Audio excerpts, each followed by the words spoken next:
오늘 우리에게 주신 하나님의 말씀은 누가복음 19장 28절에서 38절의 말씀입니다. 신약성경 128면에 있습니다. 오늘 말씀을 봉독해 드립니다. 예수께서 이 말씀을 하시고 예루살렘을 향하여 앞서서 가시더라. 감람원이라 불리는 산 쪽에 있는 벳바게와 베다니에 가까이 가셨을 때에 제자 중 둘을 보내시며 이르시되 너희는 맞은편 마을로 가라. 그리로 들어가면 아직 아무도 타보지 않은 나귀 새끼가 매어 있는 것을 보리니 풀어 끌고 오라. 만일 누가 너희에게 어찌하여 푸느냐 묻거든 말하기를 주가 쓰시겠다 하라 하시매 보내심을 받은 자들이 가서 그 말씀하신 대로 만난지라. 나귀 새끼를 풀 때에 그 임자들이 이르되 어찌하여 나귀 새끼를 푸느냐 대답하되 주께서 쓰시겠다 하고 그것을 예수께로 끌고 와서 자기들의 겉옷을 나귀 새끼 위에 걸쳐놓고 예수를 태우니 가실 때에 그들이 자기의 겉옷을 길에 펴더라. 이미 감난산 내리막길에 가까이 오심에 제자들의 온 무리가 자기들이 본 바 모든 능한 일로 인하여 기뻐하며 큰 소리로 하나님을 찬양하여 이르되 찬송하리로다. 주의 이름으로 오시는 왕이여 하늘에는 평화요 가장 높은 곳에는 영광이로다 하니. 윤인영 담임 목사님 나오셔서 예루살렘 입성이라는 제목으로 하나님 말씀 선포하시겠습니다. 할렐루야. 옆에 있는 분과 인사 나누시겠습니다. 사랑합니다. 축복합니다. 잘 오셨습니다. 고맙습니다. 감사합니다. 오늘 말씀을 보니까요, 유월절 절기를 맞이하여서 예수님께서 제자들과 함께 예루살렘에 오르시고 있는 것을 볼 수 있습니다. 당시 예루살렘에는 이 절기를 맞이하여서 하나님 앞에 제사 예배를 드리기 위하여 전국에서 많은 사람들이 그렇게 함께 와 있었습니다. 그렇게 모인 사람들의 그 해의 최고의 관심은 바로 예수님이었습니다.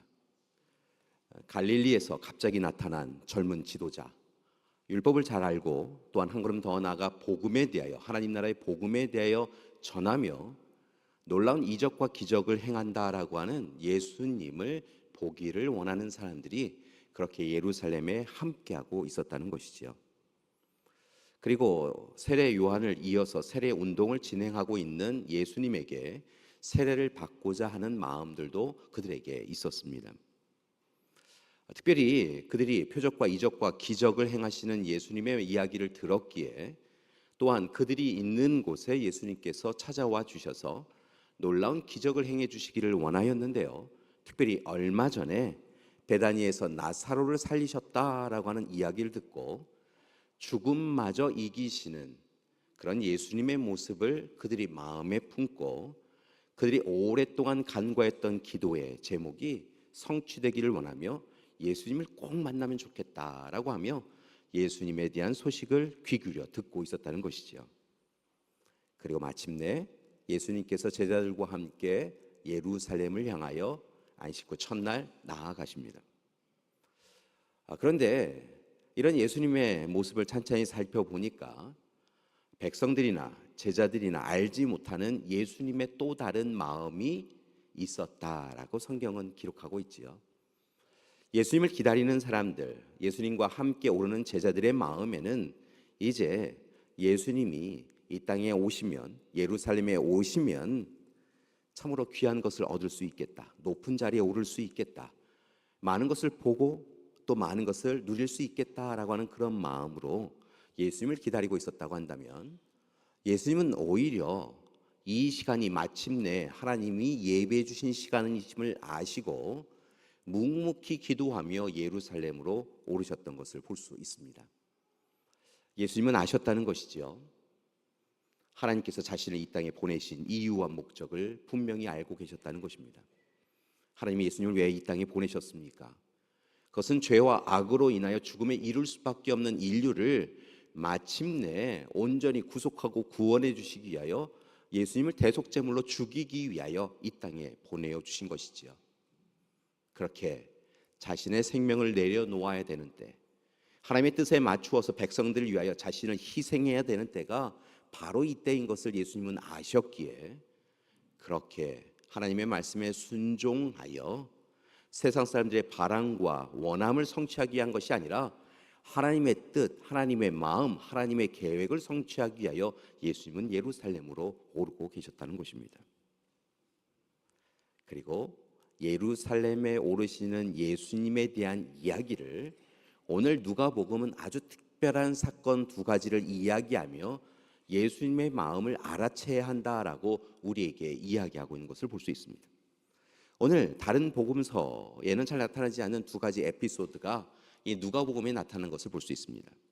첫 번째는 예수님께서 제자 둘을 맞은편 마을로 보내셔서 나귀 새끼를 데리고 오라라고 말씀하셨다라고 기록하고 있습니다. 다시 한번 말씀을 드립니다. 예수님께서는 갑자기 오늘 이 시간에 그렇게 감난산에 벳바게와 베다니 근처에 이르시더니 갑자기 제자 둘을 맞은편 마을로 보내셔서 그곳에서 예비하고 준비된 나귀 새끼 나귀가 있을 터이니 그것을 주인의 양해를 구하여 데리고 오라라고 말씀하셨다는 것입니다. 여기서 우리가 함께 주목해야 될 그런 문장이 있는데요. 그것은 바로 제자 둘을 맞은편 마을로 보내셨다라는 것입니다. 예루살렘의 맞은편 마을은 어디일까요? 실은 이 이야기는 단순히 지정학적 위치로 예루살렘의 반대편에 있는 어느 마을로 보내셨다라고 하는 의미가 아닌 것을 깨닫습니다. 오히려 이것은 그 예루살렘이 가지고 있었던 그 의미, 그 도시가 가지고 있었던 의미에 반대되는 맞은편에 있는 마을로 보내셨다는 것입니다. 당시 예루살렘은 정치, 종교적 중심지였습니다. 율법 중심으로 힘과 권력을 가진 이들이 그곳에 위치해 있었지요. 물론 당시에 정치적인 힘을 가지고 있던 로마의 사람들도 그곳에 있었고, 대표적으로 로마와 헤롯 왕조가 이 이스라엘 전역을 다스리는데 중심이 되고 있었던 것이 바로 예루살렘이었습니다. 하나님의 성전이 있었지만 하나님의 뜻과 하나님의 계획, 하나님의 말씀이 이끌어가는 세상이 아니라 오히려 세상의 권력과 힘이 이 세상을 이끌어가는 대표적인 도시가 예루살렘이었다는 것입니다. 그런 의미라고 한다면 오늘 이 시간 예수님께서 제자 둘을 특별히 선택하여 불러주셔서 예루살렘의 맞은편 마을로 보내셨다라고 하는 이 이야기는 실은 세상의 권력과 힘이 아닌 하나님의 말씀을 여전히 사모하며 하나님의 사랑으로 서로 사랑하는 그런 마을로 보내셨다라고 우리는 해석할 수 있겠습니다. 예루살렘, 힘과 권력이, 세상의 힘이 다스리는 곳이 아니라 여전히 하나님의 말씀에 순종하며 하나님의 뜻을 붙잡는 사람들, 그들이 있는 곳으로 두 사람을 보내셨다는 것이지요. 실은 이 말씀은 또 다르게는 하나님의 말씀을 성취하기 위하여 행하셨던 것을 볼 수 있습니다. 즉 그곳에 가서 나귀 새끼를 데리고 오라라고 하신 이 말씀은 실은 스가랴의 말씀을, 예언서의 말씀을 성취하기 위한 그런 이야기이기도 하였다는 것이죠. 스가랴 9장 9절 하반부의 말씀을 보면 이런 말씀이 스가랴 선지자를 통하여서 메시아 예고로 예비되었던 것을 볼 수 있습니다. 보라, 내 왕이 내게 임하시나니 그는 공의로우시며 구원을 베푸시며 겸손하여서 나귀를 타시나니 나귀의 작은 것 곧 나귀 새끼니라 라고 이야기하고 있다는 것이죠. 스가랴 선지자는 오래전 예수님의 오심에 대하여, 메시아 오심에 대하여 다른 예언서들처럼 그렇게 기록하고 있는데요, 특별히 스가랴는 그렇게 메시아가 오시는데 그 메시아가 겸손의 왕으로 나귀 새끼를 타고 오실 것이다 라고 분명히 이야기했다는 것이죠. 오늘 예수님은 그렇게 하나님의 미리 예비된, 예고된 말씀을 성취하기 위하여 예루살렘의 맞은편 마을로 두 제자를 보내셨고 그들로 하여금 나귀 새끼를 데리고 오게 하셔서 마침내 나귀 새끼를 타셨다는 것입니다. 여러분, 나귀 새끼를 타는 것은 쉬운 일이 아닙니다. 아직 사람을 태워보지 않은 새끼 나귀를 탄다라고 하는 것은 그 새끼 나귀에게도 고역스러운 일일 뿐만이 아니라 그 나귀를 타는 이에게도 고역스러운 일인 것이지요. 아마 갑자기 그의 등에 사람이 탄다라고 생각하면 그 나귀는 자신의 몸을 흔들어서 어찌해 보면 이 타고 있는 사람을 떨어뜨리고자 하였을 거라는 생각이 듭니다. 그런데 그 나귀 새끼를 굳이 타셨다는 것이지요. 스가랴의 말씀을 성취하기 위하여 그렇게 타십니다. 사실은 이렇게 나귀 새끼를 타고 비탈길을 내려온다라고 하는 것도 사실은 불편한 일입니다. 예수님께서 여리고 방면에서 올라오신 것으로 생각이 되어지는데요. 오히려 보통 이렇게 무엇인가를 타고 오른다라고 하면 사람이 스스로 걸어서 오르기 힘든 것을 다른 탈 것을 이용하여서 오르는 것이 일반적인 모습이지요. 그런데 예수님께서는 정작 그렇게 비탈길로 올라야 되는 그 길, 어느 시간 감난산으로 오르는 그 길에서는 나귀 새끼를 타지 아니하셨고요.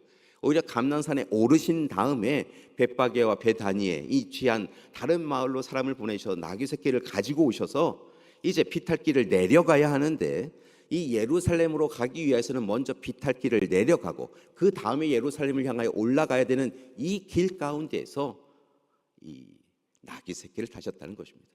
안 그래도 사람이 타서 불편하여서 나귀 새끼가 계속해서 이렇게 움직이는데요, 또 다르게는 비탈길을 걸으며 타고 있는 사람 예수님도 불편한 그 자리에서 그렇게 굳이 타셨다는 것입니다. 발은 끊임없이 땅에 그을렸겠지요. 이것저것 충돌하였을 거라 생각이 듭니다. 나귀가 사람을 태우는 것이 불편하고 익숙하지 아니하니까 그렇게 내려가면 이리 비틀 저리 비틀 하는 가운데 예수님도 그곳에 타셔서 이리 비틀 저리 비틀 하는 모습을 보였다는 것입니다. 그런데 굳이 그것을 타고 오르시고 마침내 예루살렘을 향하여 올라가신 것이지요. 여러분, 그렇게 타고 예루살렘 성 안으로 들어가십니다. 그런 모습을 보고 예수님을 기다렸던 많은 사람들, 앞서 소개해드렸지만 예수님이 행하셨던 표적과 이적과 기적을 기다리며 예수님이 그들에게 또 다르게는 메시아 구원자로 오심을 통하여 이제 로마와 헤롯 왕조를 넉넉히 이기게 해주실 것이다라고 하는 또 다른 소망을 가지고 있던 이들이 예수님이 오시는 것을 보며 이게 뭐야? 라고 이야기하며 예수님의 모습을 이상하게 바라보기 시작하였다는 것입니다. 왜냐하면 그들이 기다렸던 것은 예수님께서 말을 타고 오시는 것이었습니다. 당시에 로마의 총독이나 로마의 장군들은 이 예루살렘에 입성할 때 다들 말을 타고 왔습니다. 어떤 문헌을 보니까 특별히 새롭게 이 예루살렘에 입성하는 로마 총독 경우에는 백마를, 흰 말을 타고 옴을 통하여 사람들이 와 라고 이야기하는 그 이야기를 들으며 입성하였다라고 하는 기록도 있는 것을 볼 수 있습니다. 그런데 오늘 이 시간 메시아 구원자, 그들에게 놀라운 일을 이루어 주시고 표적과 기적과 이적을 통하여서 마침내 자신들이 소망하는 것을 이루어 주신다 생각하였던 예수님께서 그렇게 발을 이곳 저곳에 툴툴 거리며 계속해서 불편해하는 나귀 새끼를 타고 오시는 모습을 보며 도대체 이것은 무엇인가? 라는 생각이 들었다는 것이지요. 물론 예수님 시대 이전에 나귀는 대표적으로 사람들을 태우는 운송수단으로 사용되어졌던 시기가 있었습니다. 그러나 이제 예수님의 시대에는 이 나귀는 단순히 짐을 부리는, 사람들이 지고 다니는 것이 불편할 때 나귀에 올려서 그렇게 이용하는 운송수단이었을 뿐 사람을 태우는 일은 오래전에 그렇게 행하지 않았다는 것입니다. 그런데 오늘 예수님이 바로 그 나귀 새끼를 타시고 겸손하게 오고 계셨다는 것이지요. 이를 통해 예수님은 분명히 보여주십니다. 세상 사람들이 말하는, 세상 사람들이 기다리고 있었던 말이 아니라 나귀 새끼, 새끼 나귀를 탐을 통하여 예수님의 오르심이 너희가 바라는 것처럼 로마의 권력처럼 헤롯 왕조의 권력처럼 또 다른 힘으로 지금의 힘을 이김을 통하여 평화를 이루려고자 하는 것이 아니라 하나님이 원하시는 평화는 오히려 자기 비움과 내려놓음을 통하여 성김과 헌신을 통하여 이 새끼 나귀의 볼품 없는 이 모습을 통하여서도 내려놓음을 통하여 주시는 평화인 것을 이야기해주고 계셨다는 것이지요. 나귀가 주인에게 순종하듯 오직 예수님은 하나님의 뜻에 순종하여 나귀 새끼를 타고 오르시며 백성들에게 진정한 평화는 힘과 권세가 아니라 하나님이 주시는 사랑으로 서로 섬김을 통하여 이루어지는 것이다 라고 말씀하여 주신 것입니다. 이런 모습이 조금 낯설고 힘들었겠지만 제자들은 그렇게 오르는 예수님을 향하여서 예수님의 등 타고 계신 이 나귀의 등에 안장으로 자신의 겉옷을 그렇게 올려놓는 것을 볼 수 있습니다. 겉옷을 벗는다라고 하는 것은요, 이 겉옷이 가지고 있는 자신의 존재 의미를 내려놓는다라고 하는 의미를 가지고 있습니다. 그러니까 예수님께서 그 새끼나귀를 타고 오시는 부분들 속에 자신의 옷을 안장으로 드렸을 뿐만이 아니라 또 다른 자신의 겉옷을 길에 내려놓았다라고 하는 것은 이제 우리 가운데 찾아오시는 메시아 구원자이신 예수님을 그렇게 우리의 구원자로 모시며 예수님을 따르겠다라고 하는 결단이 이 찬양 가운데 있었다는 것입니다. 예수님을 향하여 그들은 이렇게 찬양합니다. 주의 이름으로 오시는 왕이여, 하늘에는 평화요, 가장 높은 곳에는 영광이로다라고 그렇게 찬양하였다는 것이죠. 예수님, 우리의 구원자요, 우리의 왕위의 왕이시요, 오늘 이 시간 주님 오심을 통하여 오늘 이 시간 오늘 하늘을 바라보며 주님을 바라보는 우리 모두에게는 진정한 평화가 이루어지며 하나님께는 영광을 돌리는 시간이 될 것입니다 라고 그렇게 고백하였다는 것입니다. 이처럼 예수님께서는 누가복음의 말씀을 보면 나귀 새끼를 타고 겸손의 왕으로 예루살렘으로 들어오셨다는 것이죠. 그것이 바로 누가가 이야기하는 첫 번째 에피소드입니다. 두 번째, 누가가 이야기하는 특별한 에피소드가 있는데요, 그것은 예수님께서 우셨다는 것입니다. 예수님이 우셨습니다. 예루살렘을 보시며 우셨습니다. 성경의 말씀에 보면 예수님께서 우셨다라고 하는 표현은 그리 많이 나타나지 않습니다. 예수님께서 마르다와 마리아와 나사로와 친하였는데요, 어느 날 마르다와 마리아가 급히 사람을 보내어서 예수님께 어서 속히 오십시오라고 청합니다. 나사로가 아픕니다. 어서 오셔서 그를 치유해 주십시오라고 청하지요. 그런데 예수님께서 조금 지연하시다가 오셔 보시니까 이미 나사로는 죽었고 마르다와 마리아가 크게 통곡하며 울고 있었다는 것입니다. 성경의 말씀에 보니까 그런 마르다와 마리아를 보며 주님의 마음이 아파서 함께 통곡하여 울었다라고 하는 표현이 있습니다. 이후에 예수님께서 겟세마네 동산에 나아가서 내 뜻대로 마시옵고 아버지 뜻대로 하시옵소서라고 기도할 때 그 밤에 또한 통곡하며 우셨다라고 하는 표현이 있는데요, 그 외에는 예수님께서 우셨다라고 하는 표현이 그리 많이 성경에 나타나지 않습니다. 그런데 오늘 그렇게 나귀 새끼를 타시고 예루살렘을 향하여 내려가시던 가운데 예수님께서 예루살렘을 보시며 우셨다라고 이야기하고 있다는 것이죠. 사실은 이 우셨다라고 하는 이 표현은, 이 단어는 단순히 우셨다라고 하는 표현이 아니라 눈물을 머금으셨다라고 하는 표현이 아니라 통곡하여 우셨다. 제자들이 왜 예수님께서 이 시간에 왜 우시는가라고 할 정도로, 이상하게 여길 정도로 통곡하여 우셨다라고 하는 표현이 더 적합한 표현이라고 할 수 있겠습니다. 그렇게 여러분 성지순례에 가보시면 이 감난산을 내려오는 그 자리에 예수님의 눈물 교회가 있는 것을 볼 수 있지요. 그렇게 예수님은 예루살렘을 보시며 우셨다는 것입니다. 예수님은 왜 우셨을까요? 이제 자신이 예루살렘에 들어가고 그곳에서 일주일간을 보내며 이후에 얼거매임을 당하고 조롱과 멸시를 당하고 십자가에 매어 달려 고통과 고난을 당하실 것을 아셨기에 우셨을까요? 성경은 그렇게 이야기하지 않습니다.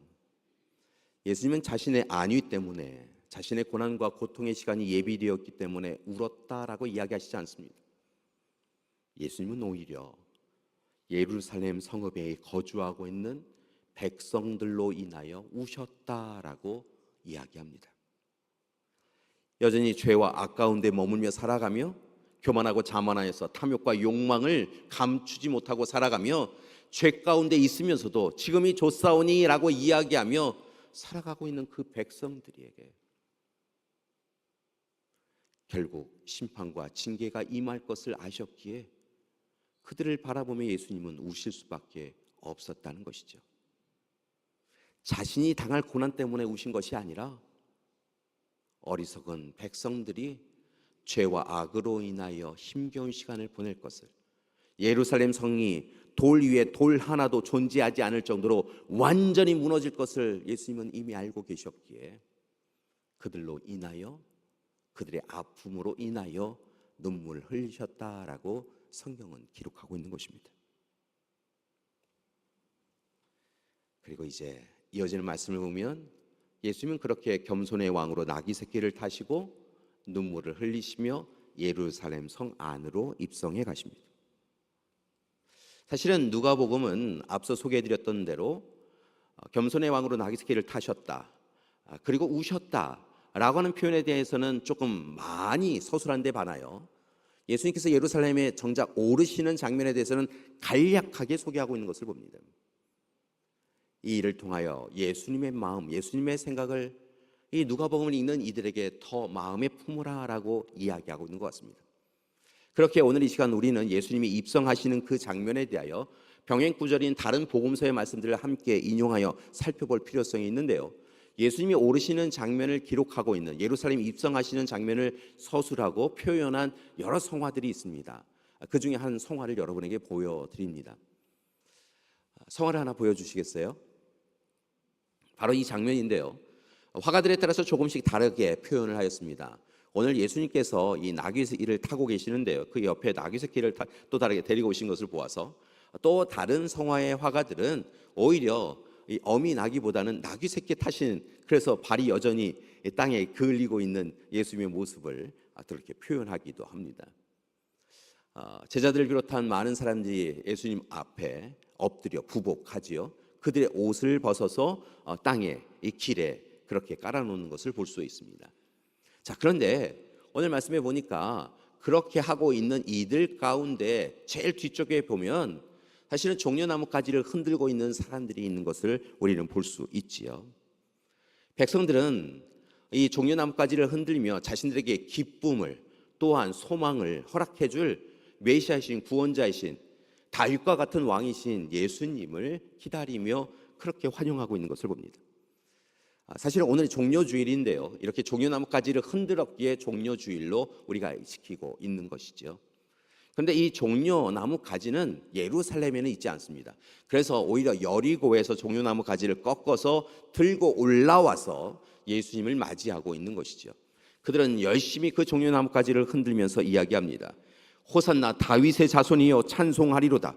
주의 이름으로 오시는 이여 가장 높은 곳에서 호산나라고 하며 예수님을 찬양하며 모셨다는 것이지요. 그렇게 그들은 예수님의 오심을 통하여서 부끄럽고 수치스러운 이 세상이 끝나고 마침내 다윗 왕국, 솔로몬의 왕국처럼 이 나라 이 백성들이 다시 다른 나라를 물리치고 이겨나갈 그 땅을, 그 시간을 소망하였다는 것입니다. 이제 힘들고 어려운 시간은 끝이 나고 예수님 때문에, 예수님 덕분에 부귀와 풍요를 누릴 수 있는 시대가 온다. 로마와 헤롯 왕조를 물리치고 우리가 다시 온전해진다라고 하는 그 시간을 기다렸다는 것입니다.